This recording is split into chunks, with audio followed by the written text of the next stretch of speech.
గిది తీసుకోడానికి ఎందుకు భయపడతాను? గవన్నీ ఏముండయి, ఎన్నెత్తే చూసుకో ఈ కంచెల వీడియోలు.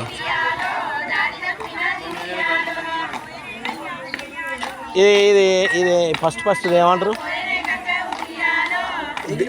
ఎంగిలిపూల బతుకమ్మ కదా.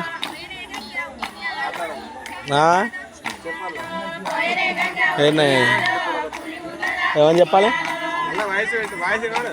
వినబడుతుంది ఇప్పుడు మన అన్నీ వస్తాయి.